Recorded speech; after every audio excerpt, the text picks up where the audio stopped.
we have, of course, the system in New York State that I can speak of. The system don't have a lot of programs, have a lot of things for us to rehabilitate ourselves. Oh, okay. However, what we did was in there, the men that I grew up with, and that grew up before me in there, we created our own programs. We created our own self-help therapeutic programs. Talk about that, Eric. Absolutely. Tell us what that looked like. Tell us what that looked like. What it looked like is, if you went to this prison called Clinton Correctional Facility, Clinton, it's up in the boondocks called a place called Dannemora, New York, Plattsburgh, New York. It's way up north in New York State. And up there, there's, you don't see your color. You don't see Black and Hispanic. You don't see minorities up there. That it's a family. The corrections, they are family up there. And they run that prison, and they don't want no programs in their prison. Wow. So and they serious about that. So what we did was, the few programs that they did have, we are commenced together, and we are going to these classes, and we'll help ourselves and educate ourselves, and and buy books, online, have our family send us books and bring them to the class. Business, somebody might know business more than the other. We had white brothers, Black, white, people that came in that had their own businesses that were willing to come to our class and help us to educate us, wow.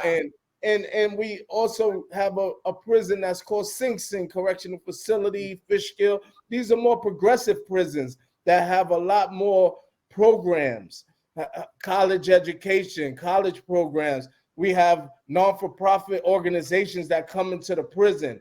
And so with men like myself and brothers I grew up with, we said, oh man, they don't have we have an organization called the Osborne Association, and they have parenting classes.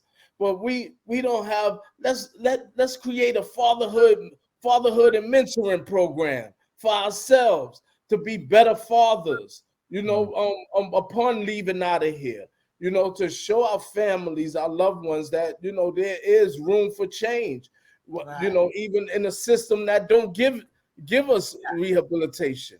Yeah. You know what I mean? And so that's what we done in there. We created. Yeah, you created what you needed. That's right. And so that's the same thing that I did when I needed support to deal with this. I created what I needed because there was no support, and I'm telling, there was no support for the family members. So we getting ready to turn the curve. We've been talking about the families. How you guys' families doing?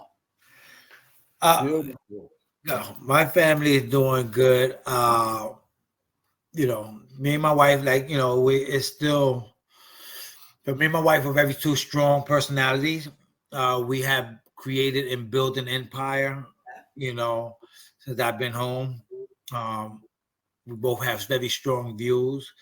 I'm proud of my wife. Like she's, it's very stressful what we do. Mm-hmm. As we spoke about before, we opened the doors in the state of Florida to mental health housing. We were the first ones to do it. And our business grew to just about 100 residents now. We're in 5 different counties. It's very stressful. It's a lot of work, very hands-on. Sometimes I get overwhelmed and stressed, and we'll argue and we'll go through stuff like that. She's been finding her passion and going back to the church and stuff like that. I mean, we get through a lot, but I won't sit here and lie and say that everything is peaches and cream, that everything is beautiful. But we've learned each other, when to give each other space, when to communicate, when to push, and when to give in.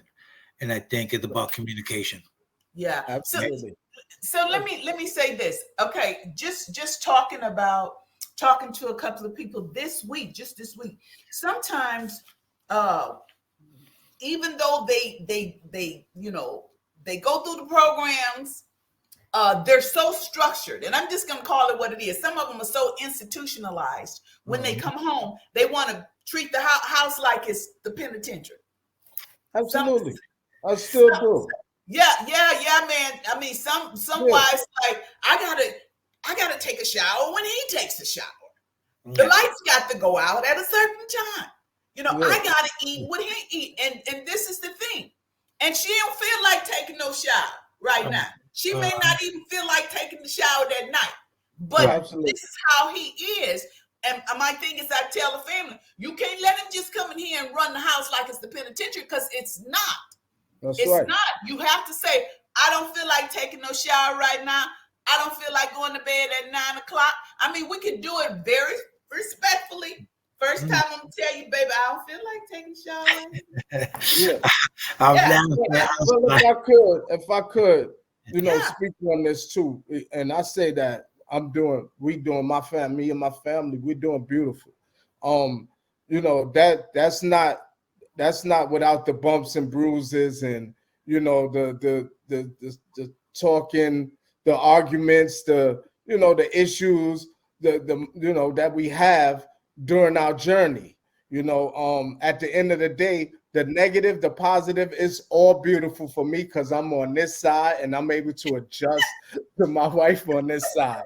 So when you know, I think mine's is different. I'm used to waking up at 5 a.m, you know, every morning, and I, you know, I sleep with my wife. So when I wake up, it's like she wake up. So she hasn't got used to that yet. You know, like, why'd you up? Like, there's nothing. What are you doing? But 5 a.m, I've been able to clear my head, you know, every day in there and in the system.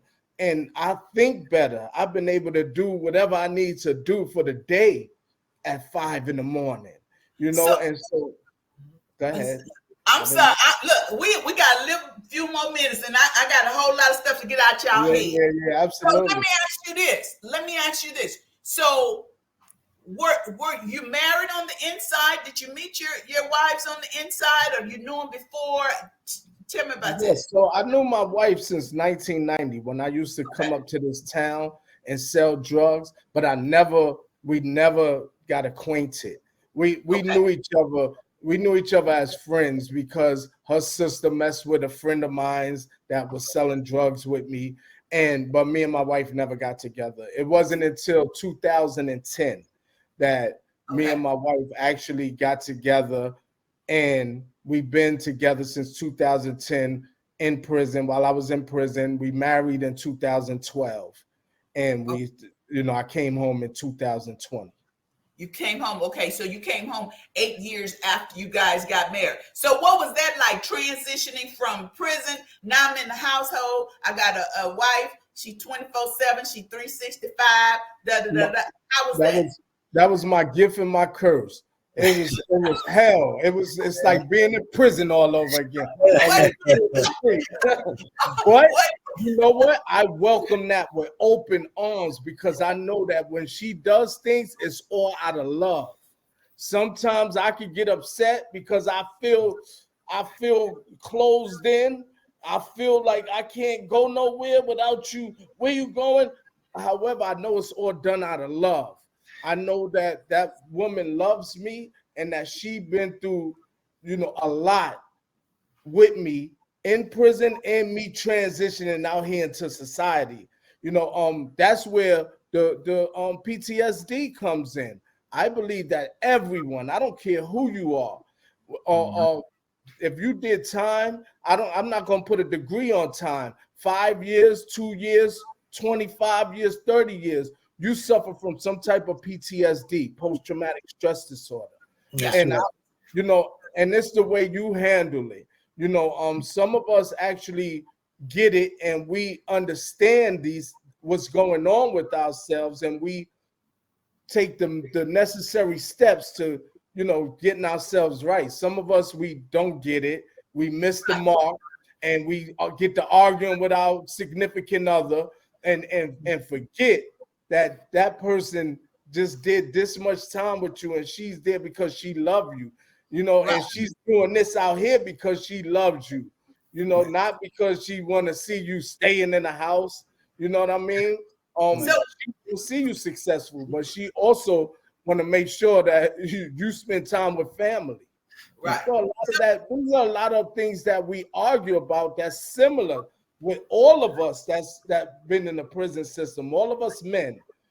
I noticed in interviewing a lot of men and knowing a lot of men that's formerly incarcerated, we all have similar stories when it comes to our wives and us transitioning back out here into society. What were you gonna say? So my guests want to know about therapy. Did any of you guys go to therapy?